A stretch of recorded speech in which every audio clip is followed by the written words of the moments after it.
को मुक्ति नहीं मिली।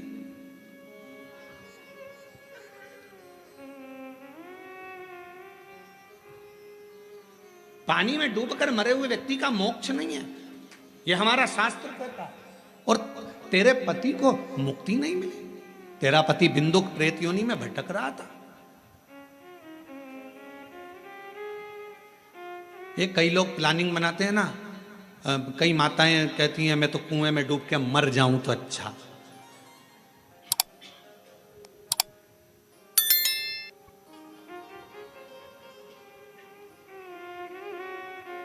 रस्सी से लटक जाऊं तो अच्छा,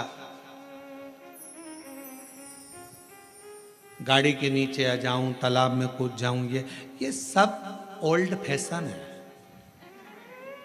ये कोई सुसाइड करने का न्यू फैशन है क्या? ये तो सब सुसाइड के ओल्ड फैशन है। कुछ नया फैशन लेकर आओ।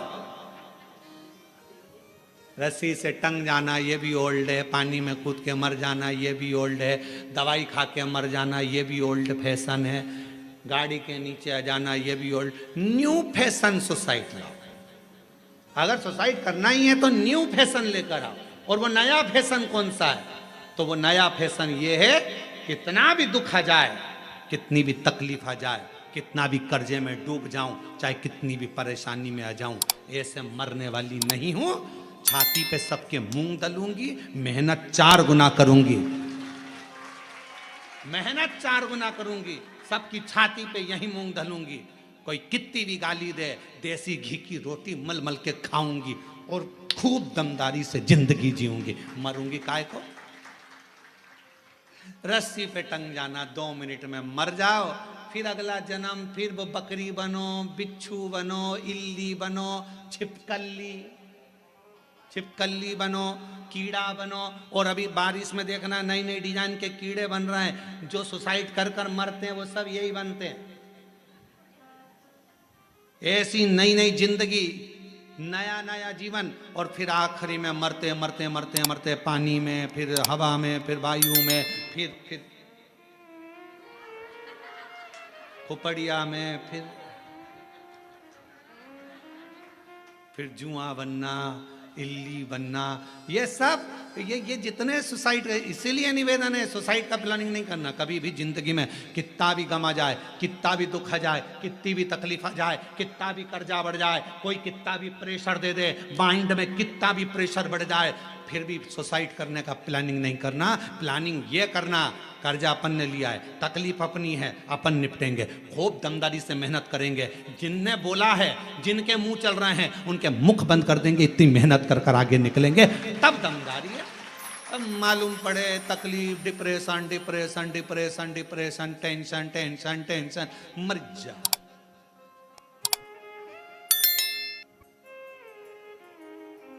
अब ईमानदारी से बोलो, तुम लोगों से ज्यादा टेंशन तो सीहोर वाले महाराज को रहता होगा। कोई इधर से कुछ बोल रहा है, कोई उधर से कुछ बोल रहा है, कोई उधर से कुछ बोल रहा है, कोई उधर से कुछ बोल रहा है।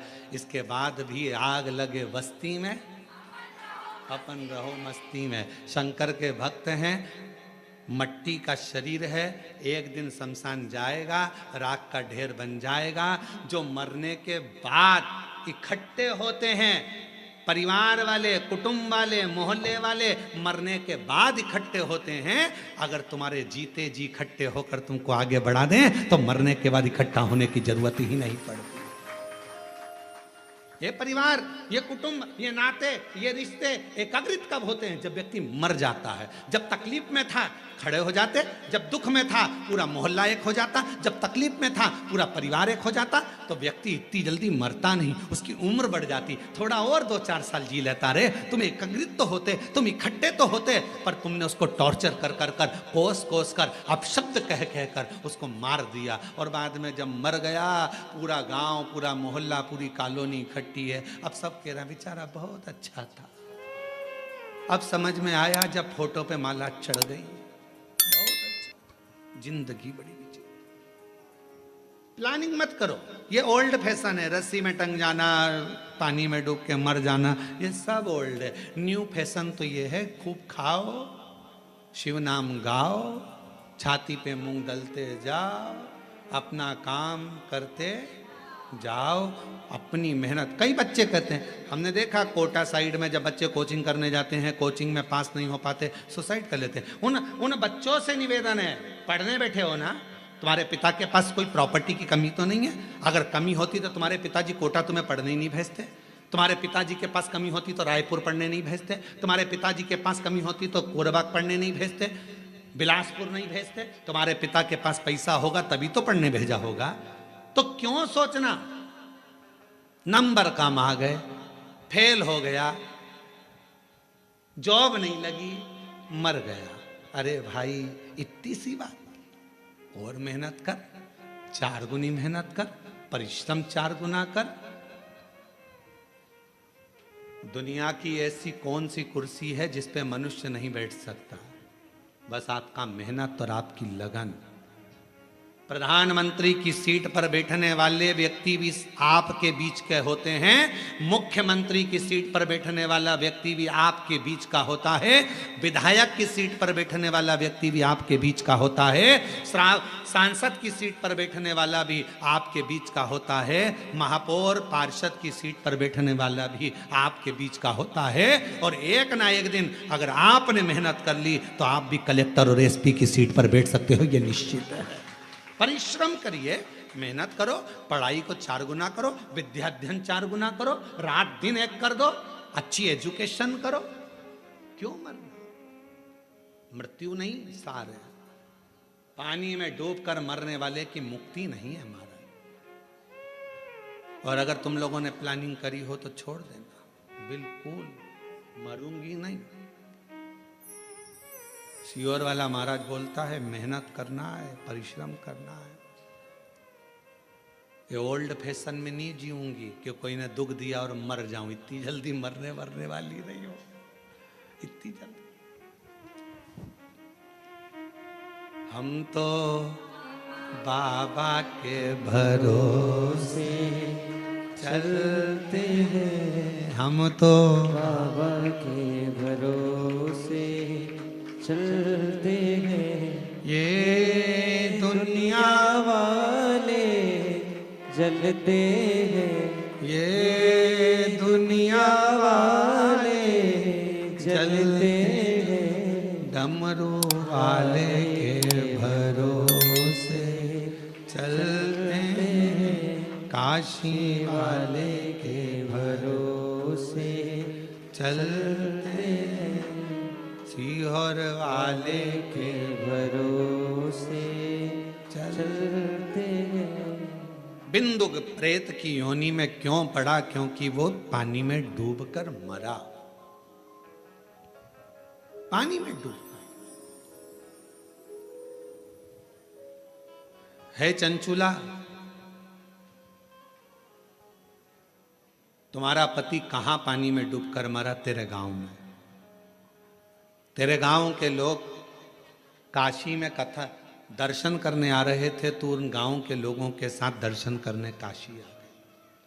चंचुला, तुझे नहीं मालूम, तू पहली बार काशी आई और तेरा मन शंकर में नहीं था, तो काशी में साड़ियाँ खरीदने आई थी, वस्त्र खरीदने आई थी कि यहाँ कुछ सामान अच्छा मिलेगा तो मैं खरीद। आज भी बनारस की साड़ियाँ बड़ी प्रसिद्ध हैं। तू तो वस्त्र लेने, आभूषण लेने आई थी, तू काशी में दर्शन करने नहीं आई थी। पर तेरा मन स्नान करने के बाद गंगा का बदल गया और तेरा चित्त विश्वनाथ की कथा में लग गया। एक क्षण की कथा तेरे कानों में पड़ गई। कहां कथा हो रही थी तुझको नहीं मालूम? चंचुला, चंचुला तो गंगा नहाकर घाट पर खड़ी थी और कहीं आवाज आ रही थी भगवान शंकर की, शिव महापुराण कथा की। उस आवाज को चंचुला ने सुन लिया। सुनते सुनती चंचुला धीरे धीरे आगे बढ़ी। घाट पर चढ़ते चढ़ते चंचुला का पांव फिसल गया, सिर में चोट लगी, चंचुला के प्राण छूट गए और चंचुला माँ पार्वती जी की सहेली कैलाश में बन गई।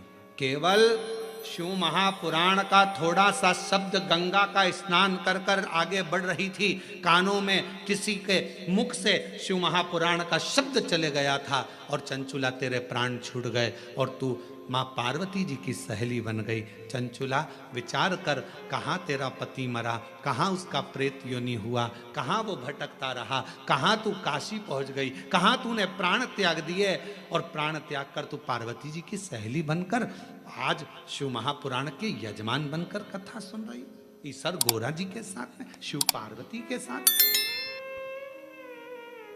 कौन लाया?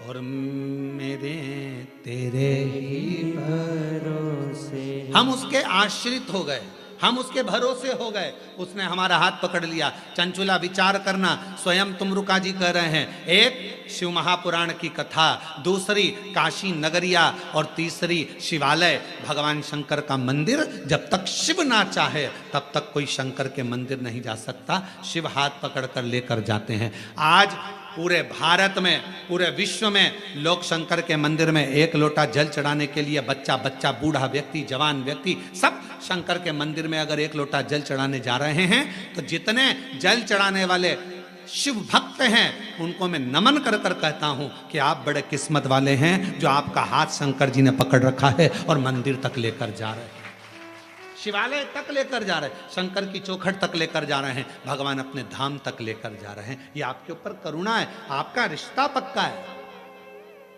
संबंध पक्का है।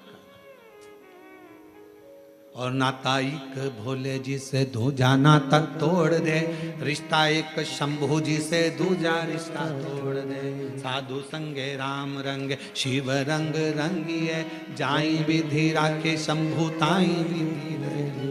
जैसा मेरा शंकर राखे उस हिसाब से रहने का प्रयास करो।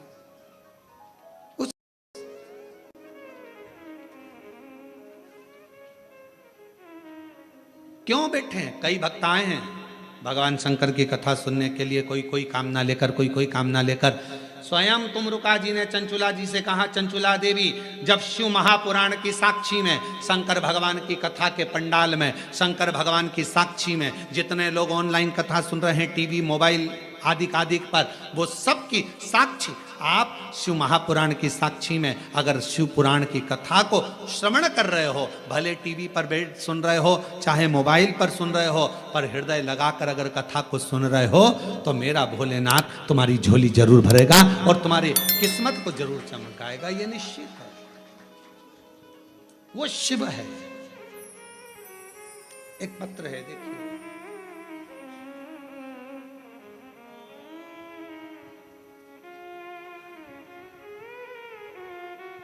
चित्ररेखा नामदेव, पति श्री रविशंकर नामदेव, पत्थरी पारा कोरवा के निवासी हूँ। कहीं बैठी हो तो हाथ हिला सकती हैं। पत्थरी पारा कोरवा की निवासी हैं। महाराज जी, हम चल नहीं सकते, दोनों पैरों से विकलांग हैं। मेरी शादी को 9 साल हो गए थे। डॉक्टर ने कह दिया था कि मेरे पाँव के कारणवश मुझे संतान का सुख नहीं होगा। गुरुदेव, जिन जिन डॉक्टरों को दिखाया सबने एक ही बात कही कि तुम मां नहीं बन सकती, तुम्हारे संतान का सुख नहीं होगा। हम लोग टूट चुके थे। गुरुदेव, तब किसी के कहने पर शिव जी को अपना पिता मान लिया। और आप कहते हो ना कि शंकर को अपना पिता मान लो, तो हमने शंकर को अपना पिता मान लिया। शिव जी से ही सब बात कहने लगे। गुरुदेव, बाबा भोलेनाथ से कहती, अगर मैं कितनी भी पापी हूं ना बाबा, पर मेरी गोद जरूर भर देना। दुनिया के लोग बहुत ताना देते हैं बाबा। एक तो पाँवों से विकलांग हूं, दूसरा संतान नहीं। लोग अपशब्द पर अपशब्द कहेंगे। बाबा कुछ कृपा करिए, करुणा करिए, दया करिए। और शिव जी ने ऐसी करुणा करी गुरुदेव, 9 साल के बाद बाबा ने मेरी झोली भर दी और 9 साल के बाद मेरी जैसे विकलांग को भी बाबा ने संतान दी।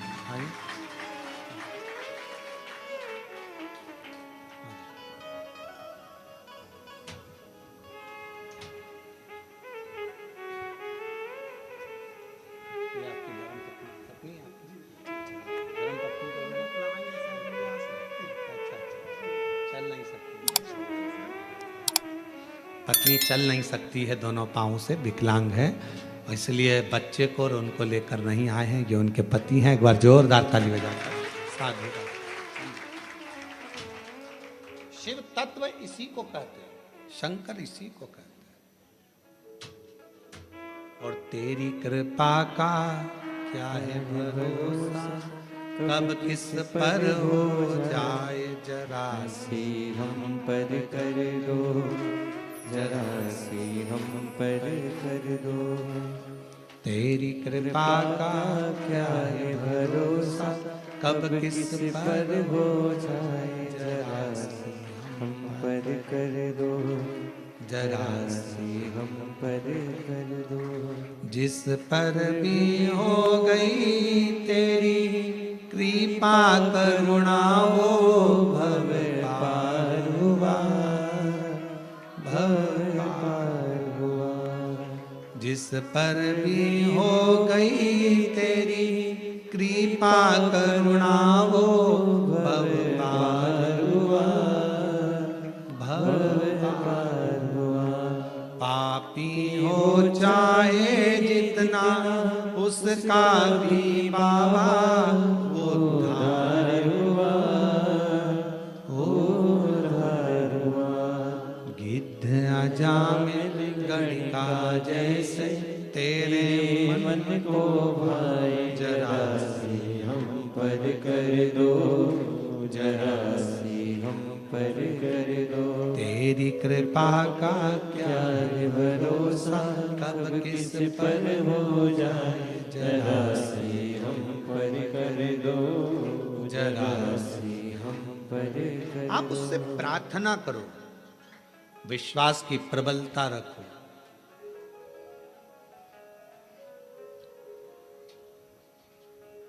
आपने मंदिर जाना अगर छोड़ भी दिया, शिव को छोड़ भी दिया, तो भी मेरा शंकर आपको नहीं छोड़ता है, कभी नहीं छोड़ता। मेरा शिव है, छोड़ता ही नहीं, वो नहीं छोड़ेगा।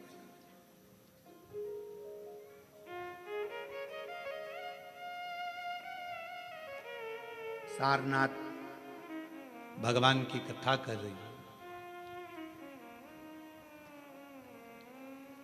संगम ऋषि काशी के बाहर भ्रमण कर रहे हैं, काशी के अंदर नहीं आए। मुझे शिव बुलाएं, मैं काशी आऊं। क्या करते थे सारनाथ संगम ऋषि, क्या करते थे?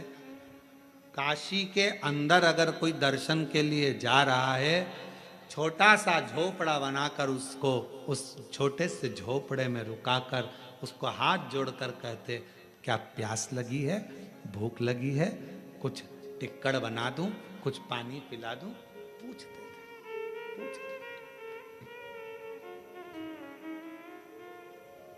कभी मौका लग जाए, बाबा यदि आपके भंडार को खूब भर दे और तुम्हारी झोलियां अगर मेरा शंकर भगवान खूब खुशियों से भर दे, तो प्रयास करना कि तुम्हारे नगर में, तुम्हारी कॉलोनी में, तुम्हारे क्षेत्र में, तुम्हारे गांव में कहीं शिव महापुराण की कथा हो रही हो और वहां शिव भक्त अगर आए हों, तो अगर भगवान तुम्हें भंडार भर कर दे दे, तो एक बार वहां के आए हुए शिव भक्तों को पानी पिलाकर, कुछ खिलाकर मुंह जरूर झूठा कराना। उसका फल, उसका बहुत फल है। आप लोगों में से कई लोग अमरनाथ भी गए होंगे कभी ना कभी, पहले कोई गया है अमरनाथ जी? अमरनाथ जी गए हो आप लोग? तो अमरनाथ जी गए होगे तो वहां बड़े बड़े लंगर चलते हैं, बड़े बड़े भंडारे चलते हैं। भूखे को भोजन, प्यासे को पानी, जय बाबा बर्फानी, जय बाबा बर्फानी। वहां लंगर चलते हैं, बड़े बड़े भंडारे चलते हैं। क्यों? क्योंकि बाबा उनको उतना दे देता है, फिर भंडारा कर कर जाते हैं, फिर दे देता। मुख झूठा जरूर।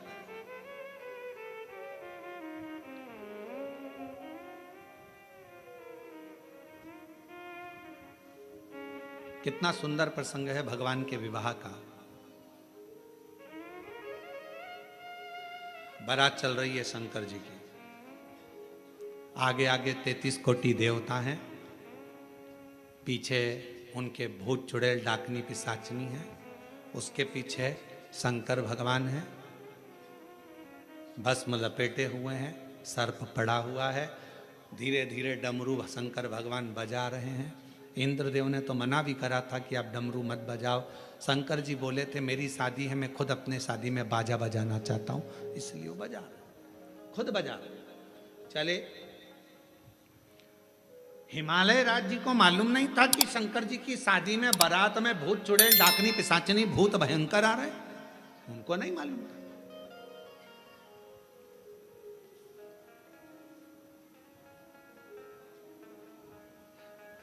छज्जे में बहुत सारी हिमालय राज के नगर की सारी स्त्रियां बारात देखने के लिए सिर पे पल्लू ले लेके खड़ी हो गई। अपने यहाँ भी बारात आती है तो अपन खुश होके देखते हैं, अरे हमारे पड़ोसी के लड़के हैं कि लड़की की बारात आ रही है, कितने सुंदर बाराती हैं। बारात देखने के लिए पूरा हिमालय राज की नगरी खड़ी हो गई। आगे आगे भगवान नारायण चल रहे थे, उन्होंने इंद्रदेव से कहा इनको मना करो, सब अंदर चली जाएं। अगर ये अंदर नहीं गई तो ऊपर चली जाएंगी, इनको बोलो ये सब चली जाएं। इंद्रदेव ने अपने अपने गणों को भेजा, सबको समझाया अंदर जाओ, पर कोई जाने को तैयार नहीं। बाराती इतने सुंदर हैं तो दूल्हा कितना सुंदर होगा, उसको देखे बगैर हम तो नहीं जाएंगे। इतने में ब्रह्मा जी ने कहा दूल्हे तक पहुंच पाओगी तब तो। दूल्हा और बाराती के बीच में कुछ और भी भरे हुए हैं, भूत चुड़ैल डाकनी पिशाचनी और भी, तुम वहां तक पहुंचोगी तब तो दिख पाओगी ना। पर कोई मानने को तैयार नहीं था, और जब मानने को तैयार नहीं, बारात तो निकल गई। बारात निकलने के बाद एक भयंकर भूत जिसके 12 पांव, मुख था ही नहीं, 12 हाथ और गर्दन में से जिभ्या निकल रही थी, हिल रही थी, और उसने अपनी जीवान को जो फेंका, इधर की सारी माताएं जितनी खड़ी थी सज धज गई, इधर से इधर की सब बेहोश हो गई। इनके घर का एक बुजुर्ग आया, बुजुर्ग ने आकर निवेदन करा, आप बाबा के बाराती हो, सबका दर्शन करना है बाबा को, सब बेहोश हो जाएंगे तो दर्शन कैसे करेंगे, आप कृपा करो, मैं क्या आदर करूं, क्या सम्मान करूं। घर का बुजुर्ग निकल कर आया और हाथ जोड़कर कहा ये सारे घर आपके हैं, आप जो पाएं जहां रुकें वहां रुकें, पर इन सबको होश में तो आन दो। तब पीछे से गण ने जाकर शिव जी से प्रार्थना करी, बाबा हमें देखकर सब बेहोश हो जा रही हैं, पर आपका रूप देखें, ऐसी करुणा करो। शिव जी ने डमरू बजाकर सिर पर रखी हुई गंगा की धार को घुमाना प्रारंभ करा। जिस पर पानी पड़ता था वो गंगा की धार से उठकर बैठ जाता था और बड़ी आनंदता से शिव का दर्शन किया करता। शीश गंगा की धार, गले सर्पों का महादेवा, भोले कैसे करूं तेरी सेवा।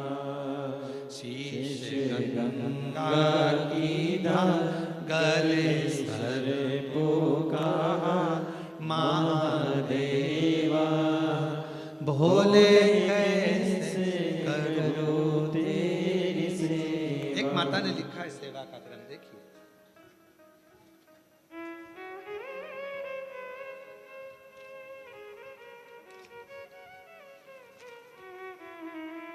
मैं बबली साहू, पति श्री हिरोज साहू, ग्राम मेरू, जिला जांजगीर चांपा, छत्तीसगढ़ की रहने वाली हूँ। मेरे पति फौजी हैं गुरुजी, फौज में मेरे पति हैं गुरुदेव। मेरे यहाँ 10 साल तक औलाद नहीं हुई गुरुदेव। हम दोनों पति पत्नी ने डॉक्टर को खूब दिखाया, पर डॉक्टर के हिसाब से औलाद का सुख नहीं आया। तब मेरे दीदी और जीजाजी ने कहा कि शिव महापुराण की कथा सुनो। महाराज, मेरे दीदी और जीजाजी श्री कार्तिक साहू कोरबा वाले, जो शिव महापुराण की कथा सुनने का और पशुपति नाथ का व्रत करने का सुझाव दिया। गुरुदेव, आपके बताए अनुसार सफेद आंकड़े की जड़ का प्रयोग करा। तुमरुका जी का नाम लेकर कमर में सफेद आंकड़े की जड़ को बांधने की सलाह दिया। गुरुजी, फिर भी संतान का सुख नहीं आया। फिर वापिस मेरे जीजी जीजाजी बोले एक बार में नहीं तो दूसरी बार फिर करो, शिव को मत छोड़ना। मेरे जीजी जीजाजी बोले वो सियोर वाला महाराज कहता है अगर शंकर भगवान को पकड़ लिया तो फिर किसी के चरण पकड़ने की जरूरत नहीं पड़ेगी, तुम पकड़ो उसको। फिर हमने वापिस 2 से 3 बार पशुपति व्रत करे, सफेद आंकड़े की जड़ का प्रयोग करा और बाबा की ऐसी कृपा हो गई गुरुदेव, 28/12/2024 को मेरे घर में बाबा की कृपा से 10 साल के बाद पुत्र रत्न की प्राप्ति हुई। 10 वर्ष के बाद मेरे घर में पुत्र रत्न की प्राप्ति हुई। एक बहन ने पत्र में लिखा है, मेरा नाम किरण अग्रवाल है, मैं कोरबा की निवासी हूं। कहीं बैठी हो किरण जी अग्रवाल? कोरबा की निवासी हूं। गुरुजी आपकी कथा कई सालों से सुन रही हूं। 1 लोटा जल और शिव जी पे चढ़े हुए जल का मैं क्या वर्णन करूं। 20 साल से मुझे गठिया की बीमारी हो गई थी, गठियावात। 20 साल से बीमारी थी, हाथ की उंगलियां नहीं हिल पाती थी, बहुत तकलीफ में थी। सारे डॉक्टरों का इलाज करवाया पर गठिया का रोग नहीं गया। तब आप कहते हो कि शिव के मंदिर का एक नियम कोई भी बना लो। मैंने शंकर पर चढ़े हुए जल को पीने का नियम बना लिया, बेलपत्र खाने का नियम बना लिया। आज बाबा की कृपा से 1 महीना भी पूरा नहीं हुआ गुरुदेव और मेरा गठिया का रोग पूरा समाप्त हो गया। शिव जी की कृपा से मेरा हाथ भी काम करने लगा। मैं शिव जी को प्रणाम करने के लिए आई हूं। शिव शिव है। तारकासुर ने कहा, एक देव ऋषि नारद ऐसे हैं जो संपूर्ण जगत के कल्याण के लिए कहीं ऐसा क्रम उत्पन्न कर देते हैं कि व्यक्ति को लगता है कि मैं मुसीबत में, और वही देव ऋषि नारद आकर उसको मुसीबत से निकाल भी देते हैं, और वही देव ऋषि नारद उसको मुसीबत में साथ भी देते रहते हैं, उसको मंजिल तक पहुंचाने का काम। कोई प्रसंग कहा,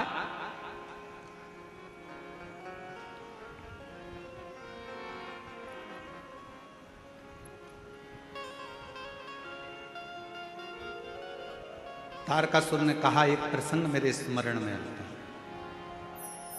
वो कौन सा प्रसंग है? कहा वो प्रसंग है भगवान शंकर के नेत्र से रुद्राक्ष की उत्पत्ति हुई और भगवान शंकर के नेत्र के जल से ही अंधकासुर की उत्पत्ति।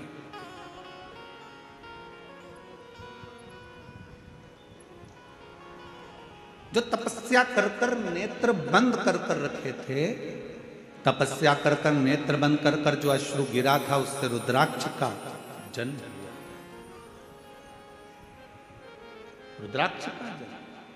और इतने में माता पार्वती जी ने आकर आंखों को बंद कर लिया और भगवान शंकर के नेत्र से जो जल गिरा उससे अंधकासुर हुआ।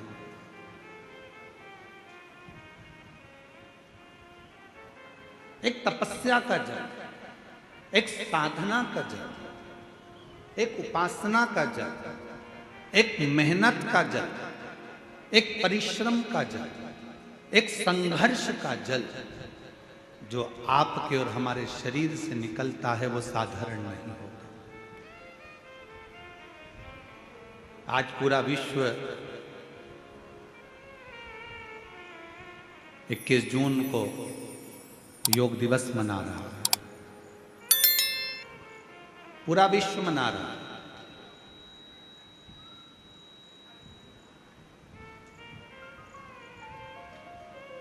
योग ऋषि बाबा रामदेव जी ने पूरे विश्व में इस योग की एक ऐसी अलग जगह दी कि केवल भारत देश ही नहीं विश्व में भी इस योग दिवस को मनाया जा रहा है। और सभी को इस पवित्र योग दिवस की बहुत बहुत बधाई हो। संपूर्ण देश और संपूर्ण विदेश जहाँ जहाँ पर सनातन धर्म है वहाँ के सारे सनातनी स्वस्थ रहें, योग करते रहें और अपने जीवन को अलमस्त होकर जिए, यही काम।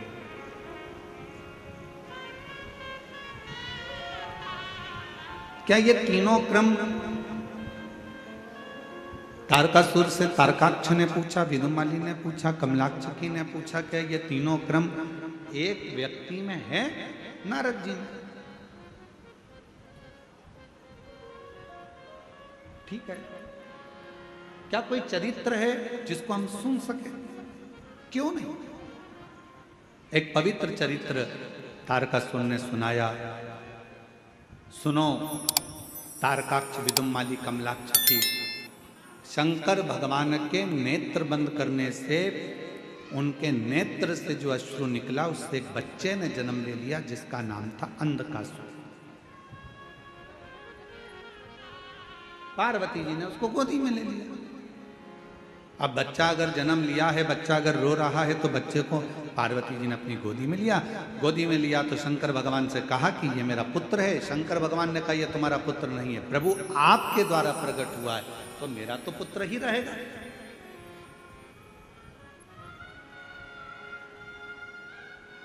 यदि आपके द्वारा अगर प्रकट हुआ है तो ये तो मेरा पुत्र है। भगवान शंकर ने मना करा, इसको समुद्र में फेंक दो। पार्वती जी ने अंधकासुर को समुद्र में डाल दिया। हिरण्याक्ष ने उसको पाल पोस कर बड़ा करा, और हिरण्याक्ष ने पाल पोस कर बड़ा करा। उसको जब बड़ा करा, समय आया, वराह अवतार के रूप में भगवान श्री हरि ने, नारायण ने उस हिरण्याक्ष का वध कर दिया। अब जरा ध्यान देना कि नारद जी ने वो क्रम कैसे करे। नारद जी पहुंचे अंधकासुर के पास और अंधकासुर से कहा कि तुमने जिंदगी में कभी तप करा? जीवन में तुमने कभी साधना करी है, कभी आराधना करी है, कभी तप करा? नहीं। अंधकासुर को भगवान देव ऋषि नारद ने तप में लगा दिया और ब्रह्मा जी से वर मांगा कि मैं कहीं ना मरूं, ऐसा वर मुझे दे दीजिए। तब कहा ऐसा हो नहीं सकता, मरना तो पड़ेगा।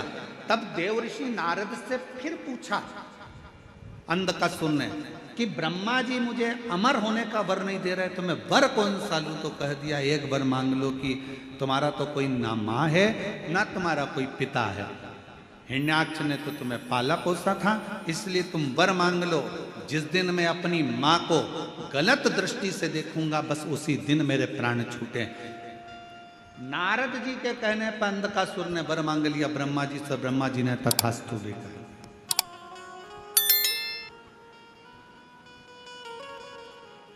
अब तथास्तु तो कह दिया, समझ लेना था अंधकासुर को कि अगर ब्रह्मा जी ने तथास्तु कहा है तो इसका मतलब है कि मेरी माता कहीं ना कहीं तो होगी, ये निश्चित। मेरी मौत अगर लिखी है तो मेरी माता कहीं ना कहीं तो होगी।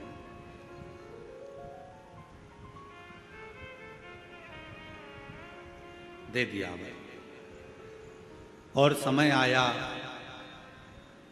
तारकासुर ने अपने पुत्र तारकाक्ष, विदुमाली और कमलाक्ष की तीनों से कहा, सुनो अब देखो, नारद जी का काम देखिए कि ये असुर था, इसको मरना था, इसके प्राण जाना थे, पर इसको तप साधना में लगाकर इसको वर दिलवा दिया। और वर दिलवा कर जब ये अपनी माता पार्वती की सुंदरता का बखान करेगा और पार्वती को अपनी अर्धांगिनी बनाने का जब प्रयास करेगा, तब इसके प्राण छूटेंगे।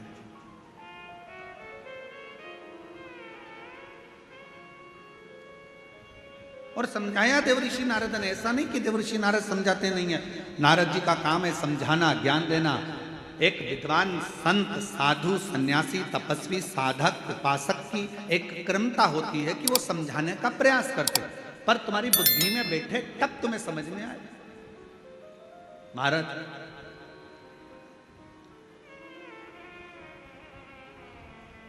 वो कहते हैं ना कि जब लड़के के लिए लड़की देखने जाते हैं तो फूफा जी जाते हैं, मामा जी जाते हैं, काका जी जाते हैं, बड़ा भैया जाता है, दामाद जाते हैं, सबको फोन लगाया जाता है, अरे दामाद जी तुम्हारे साले के लिए लड़की देखने जाना। अच्छा, अरे मामा जी तुम्हारे भांजे के लिए लड़की देखने जाना, फूफा जी तुम्हारे भतीजे के लिए लड़की देखने जाना, चलो अब सबको ले जाकर लड़की वालों के यहाँ बिठा दिया और लड़की वालों के यहाँ पर लड़की चाय की ट्रे लेकर आई। तो जितने भी देखने गए थे ये सब आपस में मन में विचार करने लगे कि हम हमारे साले के लिए लड़की देखने के लिए आए हैं, हम हमारी भांजे के लिए लड़की देखने आए हैं, हम हमारे भतीजे के लिए लड़की देखने आए हैं। सब के सब जितने लड़की देखने गए थे सब ने विचार करा, अपना ही निर्णय गड़बड़ हो गया था तो फिर भांजे का निर्णय कैसे ले पाएंगे।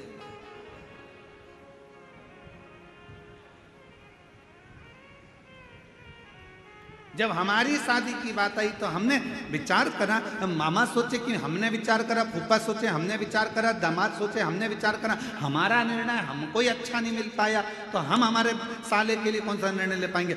ये विचारणीय हो जाता है। परशु महापुराण की कथा एक बात कहती है, जन्म मरण और परण ये तीन मेरे शंकर भगवान के हाथ में है। भगवान शिव ने ये किसी को नहीं, ये भगवान शिव ने किसी को नहीं दिया।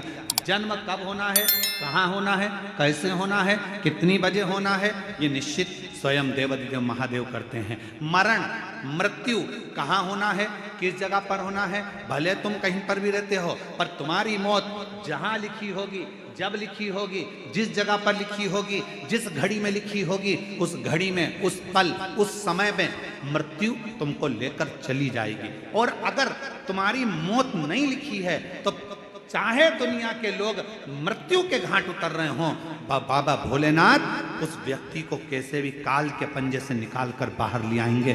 कोई बच जाएगा और मालूम पड़े बाकी के मर जाए। और ये हुआ। अभी अहमदाबाद में एक घटना घटी, बोलो टीवी पर देखी थी कि नहीं देखी थी? अरे जम के तो बोलो, देखी थी। अहमदाबाद में घटना घटी, कितना अच्छे अच्छे सब अपने अपने भावों से जा रहे थे, सबके हृदय में भगवान समाहित था, सबके हृदय में शिव था। फ्लाइट में बैठ भी गए, फ्लाइट उड़ भी गई। उस कैंपस में मेडिकल कॉलेज के जो बच्चे थे वो भोजन कर रहे थे। उनको क्या मालूम था कि हमारी मौत यहाँ लिखी है, हमारी मृत्यु यहाँ लिखी है। वो फ्लाइट में उड़ने वालों को क्या पता था कि हमारी मृत्यु यहाँ लिखी है? किसको मालूम?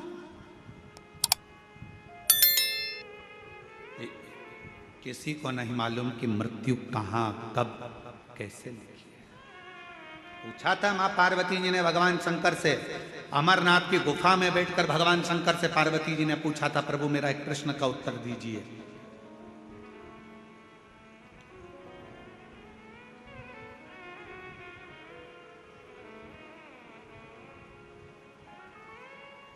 मृत्यु की तिथि, मृत्यु का समय, मृत्यु का पल, मृत्यु की घड़ी कब लिखी जाती है?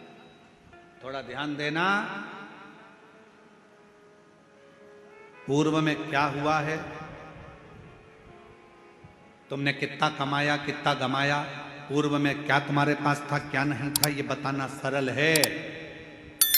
पर आने वाला समय क्या कह रहा है, कितने दिन जियोगे, कब चले जाओगे, कब आखिरी श्वास होगी, कब भगवान का भजन कर रहे होगे, कब प्राणों को त्याग रहे होगे, ये बताना कठिन है, बहुत कठिन।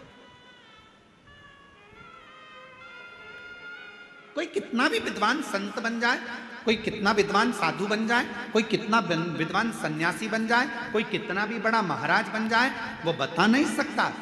याद रखना, सबसे पहला दर्शन करने के लिए मेरे शंकर भगवान राम जी के दरवाजे पर गए थे। मां कौशल्या जी की गोद में से राम जी को गोद में लेकर दर्शन किया था। क्या मेरे शंकर भगवान को नहीं मालूम था कि राम जी को 14 वर्ष के लिए वनवास जाना पड़ेगा? मेरे राम जी को मालूम था। क्या मेरे राम जी को नहीं मालूम था कि सीता जी का परित्याग करना पड़ेगा? मेरे शंकर भगवान को मालूम था। पर मेरे शंकर भगवान ने ये सब कुछ देखा, पर भविष्य नहीं बताया कि आने वाले समय में तुम्हारे साथ क्या होने वाला है। याद रखना, संत साधु सन्यासी तपस्वी साधक उपासक दुनिया में कितने भी पैदा हो जाएं, पर मृत्यु कब कहां कैसे होगी इसका रिसर्च तो वैज्ञानिक भी नहीं कर सकते, साइंटिस्ट भी नहीं कर सकते। इसका रिसर्च तो केवल एक देवाधिदेव महादेव कर सकते हैं। शंकर ओघड़दानी ने लिखा, पार्वती से कहा, सुनो पार्वती, मृत्यु अटल सत्य है। जब बच्चे की नाल कटती है, माँ के गर्भ से जब बच्चा जन्म लेता है, उसकी नाल कटती है, उस नाल कटने के समय पर बच्चे की मृत्यु लिख दी जाती है कि कब कहां किस जगह कैसे होगी। समय निश्चित हो जाता है।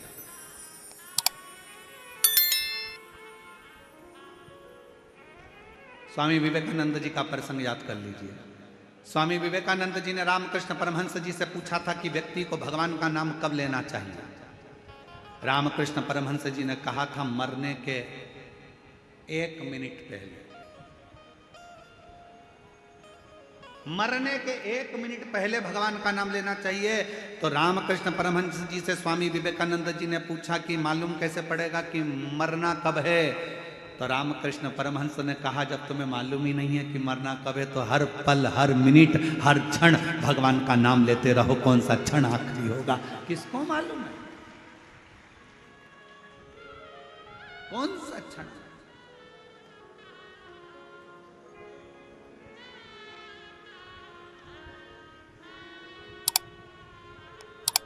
और महाराज, अंत समय प्रभु आना पड़ेगा, वचन दिया तो निभाना पड़ेगा। आए ना आए प्रभु कुटुंब कबीरा, अंत समय प्रभु आना पड़ेगा, वचन दिया तो निभाना पड़ेगा। अंत समय प्रभु आना पड़ेगा। कौन आएगा किसको मालूम?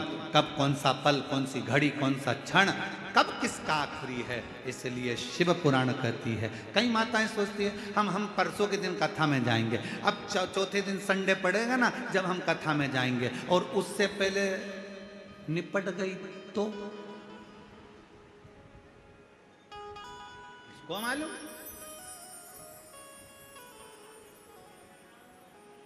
अरे अभी सावन में अपने यहाँ कथा होगी ना, तब हम सुन लेंगे। हमने सोचा है सावन के महीने में हमारे पास में ही कथा होगी, तब हम सुनेंगे। और सावन से पहले निपट गई तो क्या बात?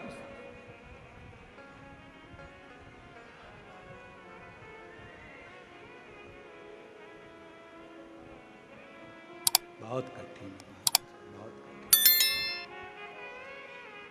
खूब भगवान का नाम ले। खेत में काम करो, धान बो,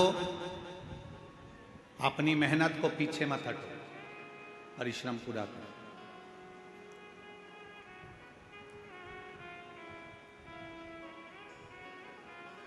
अभी छत्तीसगढ़ में एक चीज हमको देखने को मिल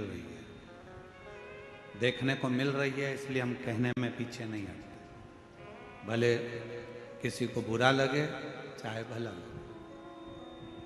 अभी हमको देखने को मिलता है कि कई किसान वर्ग के लोग, गांव के लोग अपनी अपनी जमीन को बेचकर शहर चले जाते हैं और सोचते हैं कि शहर में बहुत सारा सुख होगा, बहुत सारा सुख शहर में होगा।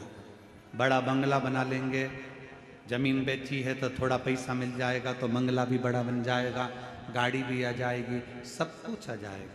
पर मेरा करबद्ध हाथ जोड़कर निवेदन है इस व्यासपीठ से कि जो छोटे छोटे किसान हैं, जो जंगल गांव में रहते हैं, जिनके पास ज़मीन है और जो धान की फसल लगाते हैं या अन्य फसल लगाते हैं, उनसे कहूँगा अपनी ज़मीन बेचकर कभी शहर में मत जाओ। जो गांव में सुख है वो शहर में नहीं मिल सकता। जो अपने गांव में सुख है वो शहर में नहीं। शहर की चमक जरूर लग रही है कि यहाँ गाड़ी मिल सकती है, बंगला मिल सकता है, शहर में पानी मिल जाएगा, शहर में ये मिल जाएगा, एजुकेशन मिल जाएगा, सब कुछ मिल जाएगा। शहर में तुम्हें गाड़ी भी मिलेगी, पैसा भी मिलेगा, धन भी मिलेगा, बंगला भी मिलेगा। तुम जमीन बेच कर जाओगे तो तुम्हारे पास ढेर सारा धन भी होगा, सब कुछ होगा। शहर में सब कुछ मिल सकता है, पर शहर में तुमको जो शांति और प्रेम चाहिए वो प्रेम और शांति गांव के सिवाय कहीं नहीं मिल सकती।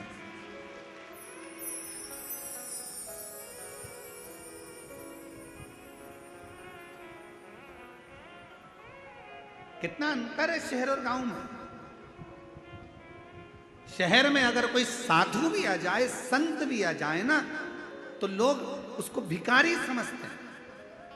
मांगने आया होगा, दरवाजा बंद कर दो, दरवाजा मत खोलना, दरवाजे पर लिख देते हैं कुत्तों से सावधान, अंदर मत घुस जाना। शहर में अगर कोई साधु संत भी आ जाए तो लोग उसको भिक्षुक समझते हैं, भिखारी समझते हैं। और गांव में अगर कोई भिखारी भी आ जाए ना तो लोग उसे संत समझते हैं, साधु समझते हैं, सन्यासी समझते हैं, तपस्वी समझते हैं। मत बेचो अपनी जमीन को, भले थोड़ा सा टुकड़ा है, थोड़ी सी फसल लगाओ, अलमस्त जिंदगी जियो। अपनी जमीन है, अपनी जमीन पर रहे हो, तुम सब जमींदार हो। लोग कहते हैं ये किसान है, हम कहते हैं जिसके पास जमीन का भी अगर एक टुकड़ा है तो वो जमींदार से कम नहीं है, अपनी मस्ती में जीने वाला है, अपनी मस्ती।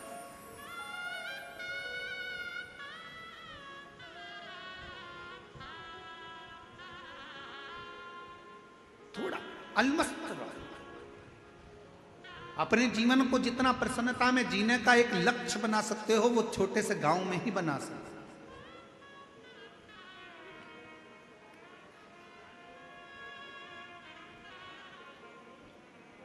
शिव कथा करे, भगवान शंकर का चरित्र कराए, शिव महापुराण की कथा करे, या भगवान शंकर का संवाद करता है।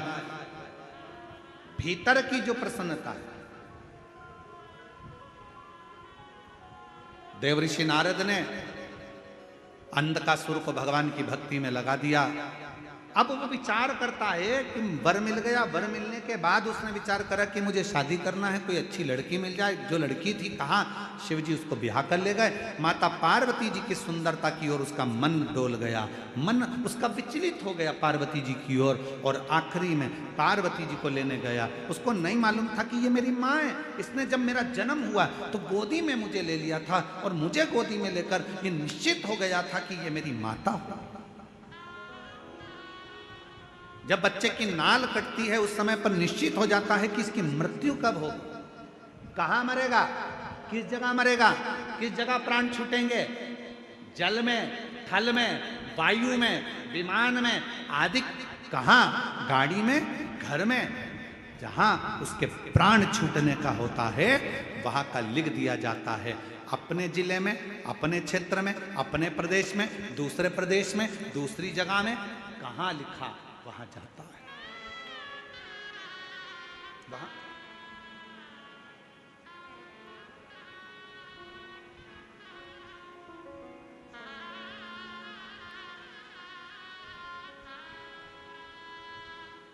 इसलिए शिव पुराण कहती है जितना समय मिले, ये मत सोचना अगली कथा जब छत्तीसगढ़ में होगी ना तब मैं कथा सुनने के लिए जाऊंगी। नहीं नहीं नहीं, काल करे सो आज करे सो पल में प्रलय हो जाएगा, शिव पुराण सुनेगा। आज मिला है मैं, चल पहुंचो। बहुत सारे प्रश्न हैं दुनिया की दृष्टि में, बहुत प्रश्न। एक बहन ने एक प्रश्न लिखा कि गुरुजी हम हमारे नर्मदा जी का दर्शन करने के लिए हम जबलपुर के पास बेड़ा घाट गए, वहाँ से हम शंकर जी का छोटा सा शिवलिंग लेकर आ गए, हम उसकी प्राण प्रतिष्ठा करे बिगर हम उसका पूजन कर रहे हैं, हमारे पास में प्रतिष्ठा का पैसा नहीं है, हम उसकी आराधना कर रहे हैं, क्या हमें पुण्य मिलेगा? क्यों नहीं मिलेगा? लिंग पुराण में, शिव महापुराण में, नर्मदा पुराण में, स्कंद पुराण में, सब में तो वर्णन किया कि मां नर्मदा जी के जल से अगर कोई कंकर भी निकलता है तो वो शंकर है। उस शंकर की प्रतिष्ठा की जरूरत नहीं होती, वो अपने आप में प्रतिष्ठित होता है। आप उसकी आराधना करिए, कौन मना कर रहा है? आप उसके जल चढ़ाओ, पूजन करो, आराधना करो।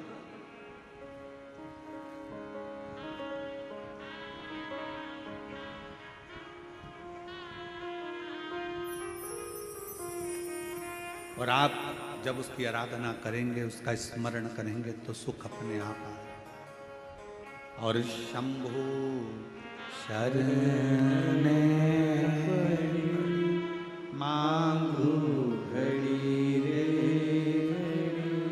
दुख काटो, दया करी दर्शन आपो। बहुत सारे प्रश्न हैं। गुरु जी, हम क्या भगवान का नाम ले सकते हैं? हम रजस्वला धर्म में हैं, क्या भगवान को पुकार सकते हैं? द्रौपदी का चरित्र कहता है कि द्रौपदी रजस्वला धर्म में थी। दुशासन बाल खींच कर लेकर गया, भरी सभा में खड़ा कर दिया, चीर खींचने लगा।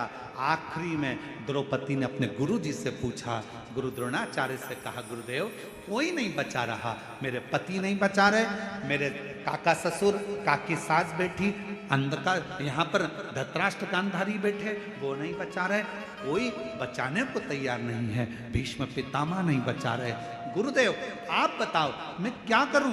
तब गुरु जी ने कहा, एक काम कर, वो द्वारका नाथ को पुकारना प्रारंभ कर दे।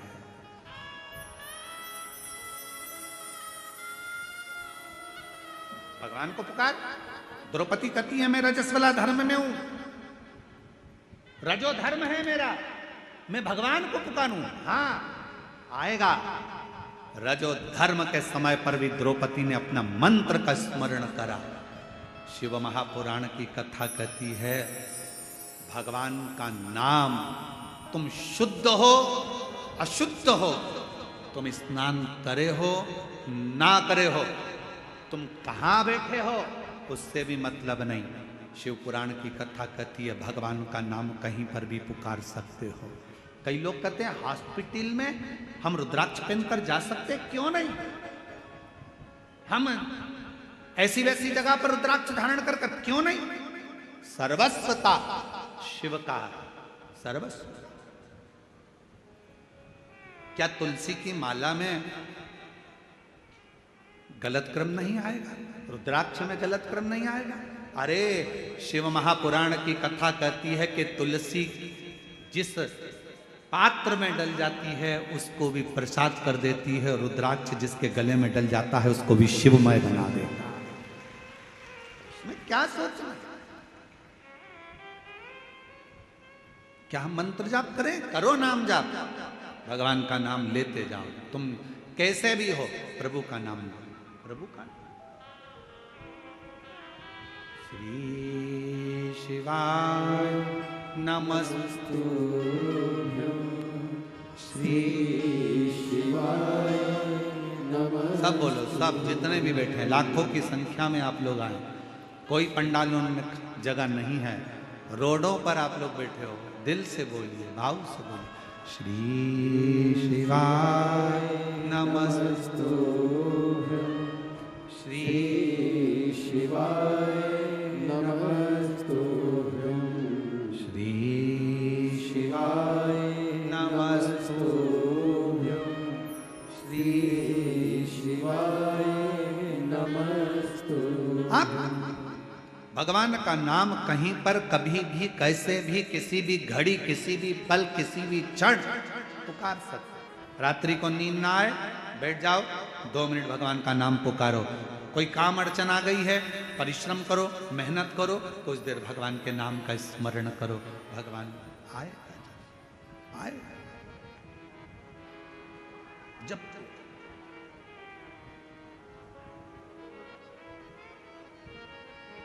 तब कहाँ कैसे प्राण जाएं ये कोई भरोसा नहीं। अंधकासुर ने सोचा कि मेरे प्राण जाएंगे ही नहीं, मेरी तो कोई माँ है ही नहीं, मेरी माता ही नहीं है तो प्राण जाने का काम ही क्या। पर उसको क्या मालूम था कि मृत्यु निश्चित है। संसार सागर में अगर आप आए हैं तो मौत तो निश्चित रहेगी, जाना तो पड़ेगा। प्राण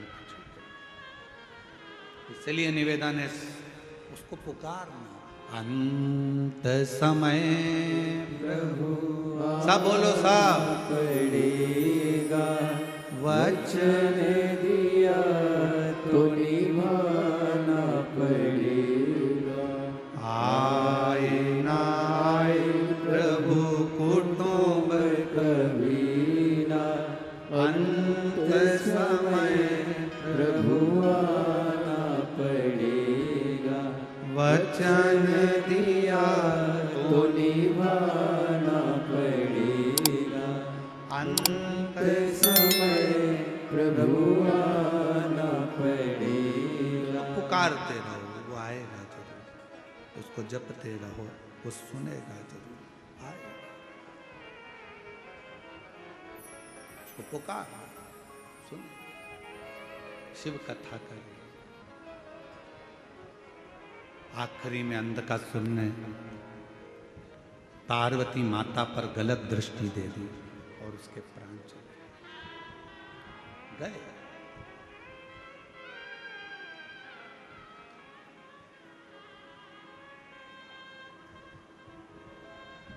कई लोग ऐसे भी हैं, यहीं बैठे हैं, कई मेरी जीजियां ऐसी बैठी हैं, कई बेटियां ऐसी बैठी हैं, कई जीजा ऐसे बैठे हैं। उनके मन में हमेशा एक बात आ जाती है, ए गुरुजी हमने भगवान को ऐसे ऐसे कर लिया, गलती हो गई। अब जैसे कल कथा सुनी तो कहा कि गुरुजी आपने बताया कि जिस दिन व्रत होता है उस दिन बेलपत्र नहीं तोड़ना चाहिए, और हमने पुराने समय में हमने पशुपति व्रत करे, हमने तो उसी दिन बेलपत्र तोड़ लिया, तो हमने गलती कर दी। आपको मालूम नहीं था, आपके स्मरण में नहीं था, आपको याद नहीं था। और जब तक मालूम नहीं रहता, स्मरण में नहीं रहता, याद नहीं रहता, तो सोच लेना चाहिए कि हमारा शंकर हमें माफ करता चले जा रहा है, हमारा शिव हमें माफ, हमारा शंकर माफ कर रहा है, ये निश्चित है। हमें स्मरण में नहीं था। अब बार बार पीछे का सोचो, बार बार पीछे का स्मरण करो तो आगे बढ़ पाओगे क्या? अरे बोलो तो जम के, बढ़ पाओगे? नहीं। अरे ऐसा हो गया, अरे वैसा हो गया, अरे ये हो गया, अरे वो हो गया, बार बार पीछे का याद कर। हिरण और शेर में क्या अंतर है? हिरण 90 किलोमीटर पर घंटे की स्पीड से भागता है। कौन? अरे बोलो तो, हिरण। हिरण 90 किलोमीटर पर घंटे की स्पीड से भागता है और शेर 60 किलोमीटर पर घंटे की स्पीड से भागता है। दोनों में तेज कौन दौड़ता है? अरे बोलो, जम के बोलो। हिरण। वो 90 किलोमीटर पर घंटे की स्पीड से हिरण भागता है और शेर 60 किलोमीटर पर घंटे की स्पीड से भागता है। फिर भी हिरण का शिकार शेर कर लेता है। हिरण का शिकार शेर कर लेता है। क्यों? कैसे? किस लिए? ऐसा क्या हुआ कि हिरण 90 की स्पीड से भाग रहा है, शेर 60 की स्पीड से भाग रहा है और उसका शिकार कर लिया जाता है? कैसे? तो शिव महापुराण की कथा का एक संवाद याद रखना। हिरण 90 की स्पीड से भाग रहा है, पर हिरण पीछे पलट पलट कर रुकता, पलट कर देखता, फिर भागता, फिर पलट कर देखता, फिर भागता। हिरण अपना आधे से ज्यादा समय पीछे देखने में लगा देता है, इसलिए 60 की स्पीड में दौड़ने वाला भी शेर 90 की स्पीड वाले का शिकार कर लेता है।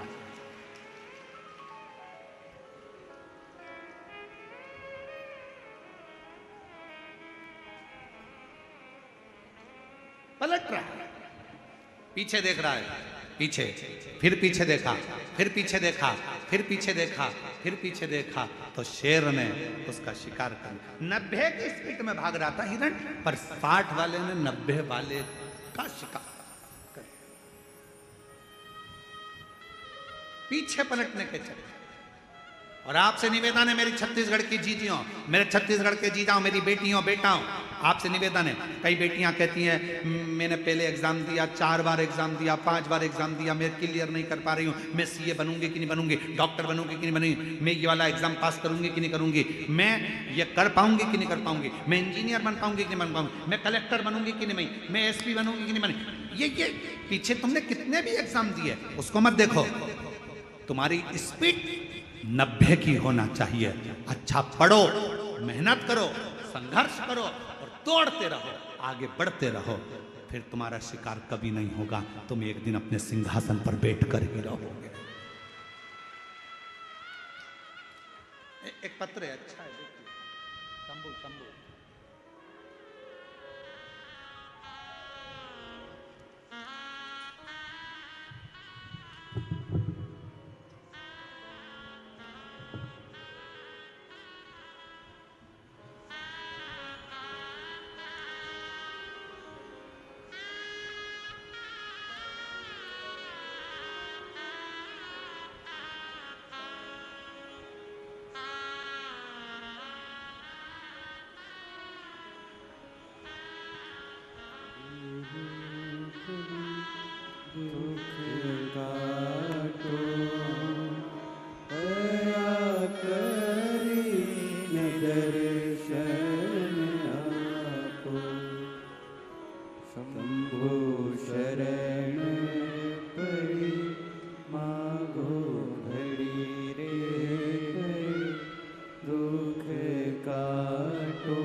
खुशबू राहुल जैन कहीं बैठे हों, खुशबू राहुल जैन, सरोना जिला कांकेर छत्तीसगढ़, मोबाइल नंबर ये है। खुशबू राहुल जैन अगर कहीं बैठे हों तो बेलपत्र लेने के लिए आ सकते हैं। खुशबू राहुल जैन, सरोना जिला कांकेर छत्तीसगढ़, मोबाइल नंबर। गुरुदेव बाबा का कितना बखान करूं कम है। गुरुदेव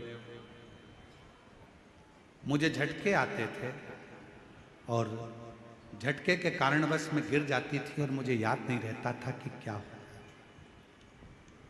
समझ नहीं आता।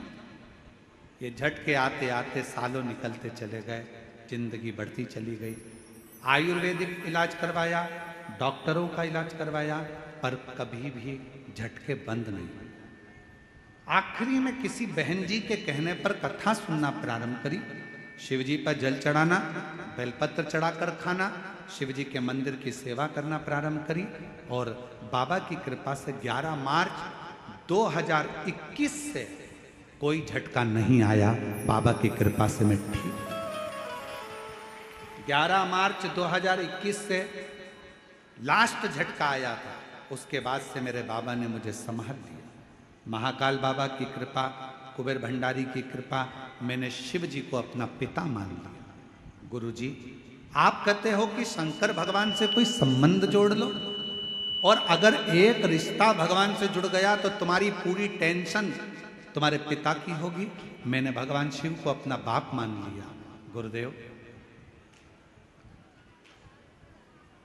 मेरे 2 बच्चे हैं, सोचती हूँ कि अपने बच्चों के लिए और अपने परिवार के लिए कुछ करती रहूँ, जिससे मेरा परिवार में कहीं धन की कमी ना हो।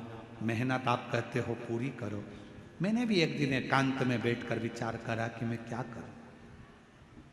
शिव जी के हाथ छोड़ दिया। मेरे पिताजी जैसा मार्ग बताएंगे मैं करूंगा।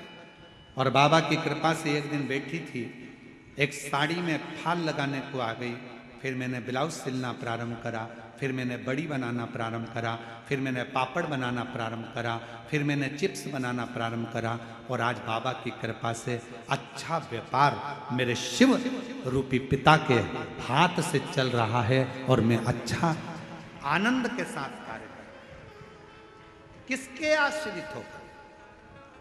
शिव के आश्रित, शंकर के आश्रित। एक पत्र और लिखो। पद्मा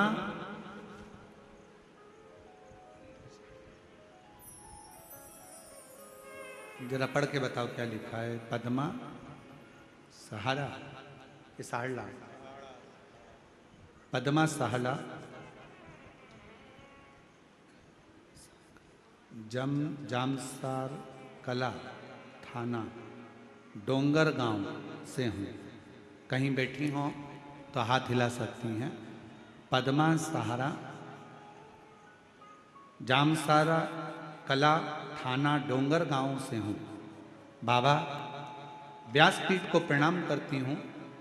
गुरुजी, मेरे भोले बाबा की माला का वर्णन करूं, उसकी स्मरण करूं। बहुत गरीब थी गुरुदेव, कभी कभी तो 2 दिन भूखा ही रहना पड़ता था। जरा पत्र को आप लोग पढ़ेंगे तो आपको स्मरण में आएगा। बहुत गरीब थी, कभी कभी 2-2 दिन भूखा रहना पड़ता था। मैंने बहुत कुछ सहे हैं गुरुजी, फिर भी मैंने बाबा पर पूर्ण भरोसा कर लिया। आप कहते हो शिव जी को छोड़ना नहीं, मुझे लगता है दिल से अगर शंकर भगवान को पकड़ा तो शंकर भी हमको नहीं छोड़ते हैं गुरुदेव। हमने शिव को पकड़ लिया, विश्वास करना आपने सिखा दिया। आपने कहा कि मेहनत, परिश्रम, संघर्ष और शंकर का भरोसा कभी नहीं छूटता। बस वही मन में था। गुरुदेव, मेरा बड़ा बेटा नौकरी में लग जाए, मैं बाबा से प्रार्थना करती थी। मेरे छोटे बेटे की आंख से दिखाई नहीं देता, आंखें कमज़ोर थी। मैं बाबा से प्रार्थना करती कि बाबा मेरे बेटे की नौकरी लग जाए और मेरे बेटे को दिखना प्रारंभ हो जाए। उसकी आंखों में दिखाई नहीं देता, बहुत परेशान। करूं तो करूं क्या? शिव पर भरोसा करा। आपकी कथा दिन रात सुनती, लोग मुझे कहते ये पागल हो गई है शिव जी के लिए, पर आपकी कथा सुनकर आज मेरे बाबा ने ऐसी कृपा कर दी गुरुदेव कि मेरे बेटों की आंख की रोशनी भी ठीक हो गई, और 2023 में मेरे बेटे की सरकारी नौकरी भी लग गई बीएसएफ में। बाबा को मैं आज धन्यवाद देती हूँ, जो कि राजस्थान में बॉर्डर पर मेरा बेटा नौकरी कर रहा है। बॉर्डर राजस्थान में बीएसएफ की नौकरी पर आज मेरा बेटा है। मेरे शिव की कृपा से आंखें भी ठीक हुई और नौकरी भी। क्या देता है शिव, क्या प्रदान करता है शंकर? मेरा उघड़दानी, मेरी जीजियों, आपको लगता होगा कि यह लाखों की भीड़ आती है, लाखों की जनता शिव महापुराण की कथा सुनने आती है, पर ईमानदारी से बोलना, अगर मेरा शंकर आपकी झोलियों में खुशियां नहीं देता तो क्या तुम ये शिव महापुराण की कथा में जाते क्या? बहुत कठिन है। ना तो यहाँ पर कोई आडंबर है, ना यहाँ पर कोई पाखंड है, ना यहाँ पर कोई दिखावा है, ना यहाँ से कुछ दिया जाता है, ना यहाँ से कुछ प्रदान किया जाता है। केवल तुम आते हो, कथा सुनते हो, दिल लगाते हो बाबा से, और बाबा तुम्हारी झोली 3 महीने में भर देता है। ये उसकी कुछ भी नहीं है यार। सीहोर वाला महाराज तो मिलता भी नहीं है।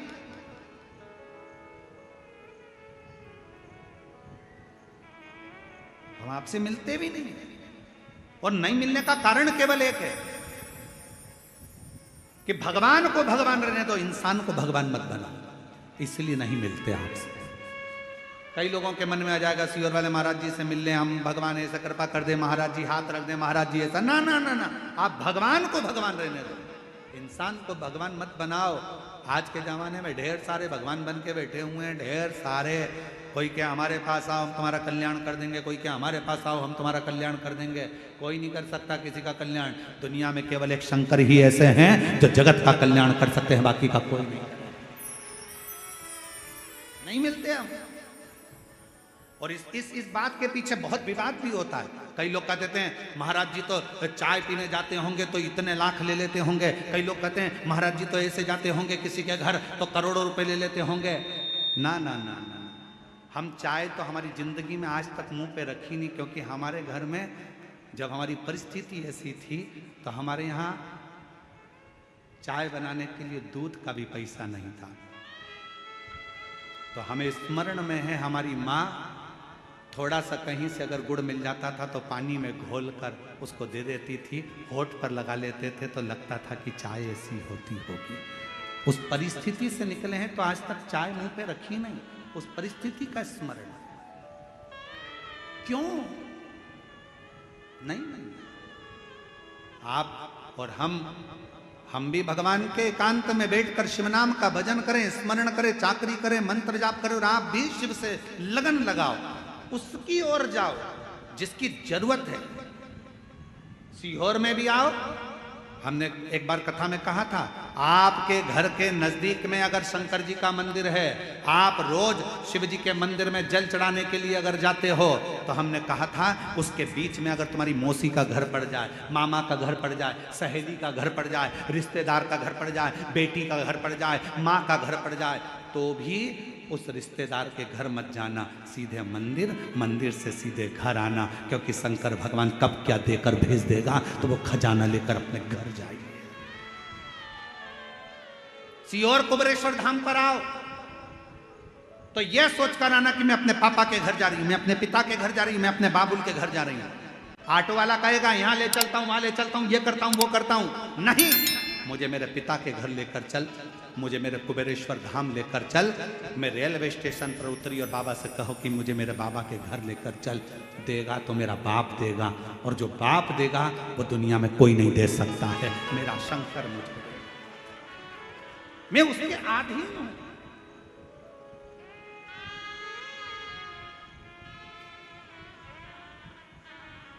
रिश्ता तेरा मेरा सबसे प्यारा, रिश्ता तेरा मेरा सबसे प्यारा, तू मेरा बाबा मैं हूँ तेरा लाला, मैं हूँ तेरा लाला, तू मेरा बाबा मैं हूँ तेरा लाला, मैं हूँ तेरा।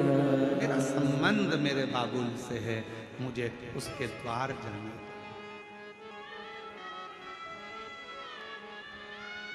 एक हमारे शैलेंद्र भाई बहुत अच्छा एक देवी का स्मरण भजन गाते हैं। वो स्मरण में आता है कि अब ना रोको ना रोको माँ के द्वार जाने दो, अब ना रोको ना रोको माँ के द्वार जाने दो, माँ के द्वार जाने दो, माँ के द्वार जाने दो, अब न रोको न रोको माँ के द्वार जाने दो, अब न रोको न रोको माँ के द्वार जाने दो। एक बार जाने दो मुझे, एक बार जाने दो, एक बार जाने दो मुझे, एक बार जाने दो, ना रोको ना रोको माँ के द्वार जाने दो, अब ना रोको न रोको माँ के द्वार जाने दो। रोते नहीं, रोते नहीं, आंसू बचे, रोना नहीं। आज खुश हो, आपके बाबा ने हाथ पकड़ लिया, आप क्या सोच रहे हैं?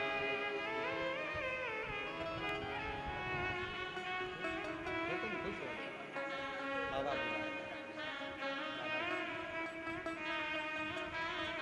खुशबू जैन, जिसने शिव पर भरोसा कर कर बाबा ने हाथ पकड़ा और बाबा की कृपा से आज अग्रणी। अब ना रोको माँ के द्वार जाने दो, एक बार जाने दो मुझे, एक बार जाने दो, एक बार जाने दो मुझे, एक बार जाने दो। अब ना रोको माँ के द्वार जाने, अब ना रुको माँ के द्वार जाने। वो उसके द्वार, उसकी चाकरी, उसकी शरणागति, कहीं नहीं जाऊंगी, भटकूंगी नहीं, कहीं नहीं।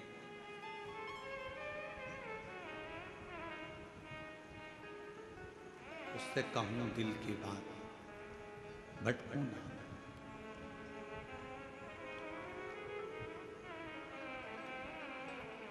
कब, कहाँ, कैसे वो कृपा कर दे, उसका भरोसा नहीं, पीछे नहीं पलटती।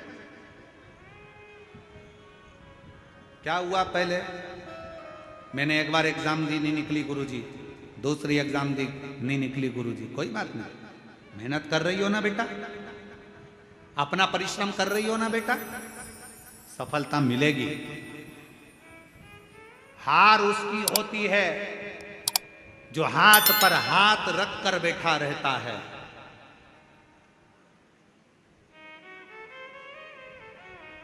हार उसकी होती है जो हाथ पर हाथ रख कर बैठा रहता है। मेहनत करने वाला तो एक दिन विजय प्राप्त कर कर ही रहता है। मिलेंगे तुम्हारे गांव में, तुम्हारे शहर में अगर कोई बहुत छोटा है, बहुत गरीब बड़ा है ना, उस पर कोई ध्यान नहीं देगा। बहुत गरीब बड़ा है, बहुत छोटा है, उस पर कोई ध्यान नहीं देगा। पर वही व्यक्ति अगर बड़ा हो गया, वही व्यक्ति धनपति हो गया, वही व्यक्ति विद्वान हो गया, उसी को लोग पूछने लगे, उसी को लोग जानने लगे, तो लोग फिर ताना भी देना प्रारंभ करें। छोटे हो, छोटे बने रहोगे, कोई ना पूछेगा, छोटे हो कोई ना ध्यान देगा। पर जैसे ही तुमने पद प्रतिष्ठा यश वैभव प्राप्त करा, आपके ऊपर ताने भी लगेंगे, गाली भी लगेगी, अपशब्द भी लगेगा।